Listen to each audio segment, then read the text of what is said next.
xibaar yu wér te wóor ca tàng ba abonnez-vous pour ngeen di mën di jot suñuy vidéo. mbégte ak bànneex la ñuy am yéen ñi nga xam ne yéen a ñuy topp ci chaîne bii di Buzz 221 HD ni ñu koy defee saa su ne rek di leen indil ay xibaar la ci gën a fees nag dañuy daal di wax ci élection législative yi nga xam ne nag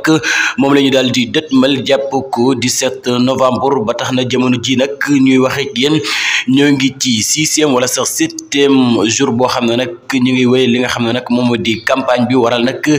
kii di Youssou Ndour njiital TFM joxañul benn yoon ba tey na mu ko daan defee di wax na nag nañu woteel diw wa ilaa nañu topp li nga xam ne nag moom moo di diw woteel ko yóbbu ko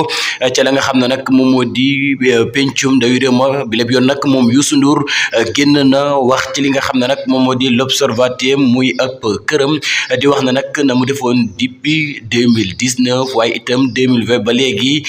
dellu na si ginnaaw xam ni mbir yi li gën daal mooy nga bàyyi nit ku ne xool la nga xam ne nag moom moo ko daal di neex ak ka ko neex mu daal di koy voteel yóbbu ko ci la nga xam ne nag moom moo di pencum ndawi réew ma ndaxte kat moom Youssou Ndour ma ngay xamle na nag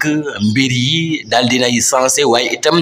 Sénégal am na li nga xam ne nag moom moo di président bu bees ba tax na ma ngay defaale ab nuyoo jëmale ko ci ki nga xam ne nag moom moo di njiitu réew mi Bassirou Diomaye Diakhar Faye kon nag mën nañoo wax élection législative yi nga xam ne nag moom la ñu daal di dëtmal njiital TFM waaye itam l'Observateur RFM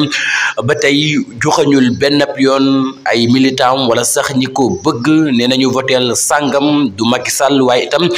du ki nga xam ne nag moom moo di Ousmane Sonko di njiital Pastef waaye itam nekk li nga xam ne nag moom moo di tête de liste ba mën na ne ki nga xam ne nag moom moo di Youssou Ndour dafa daal di neutre ci élection yi ba tax na daal mu ne képp koo xam ne nag xool nga kala neex mën nga koo daal di voteel depuis 2019 ba léegi nag mën nañoo wax ne noonu rek la daal di def.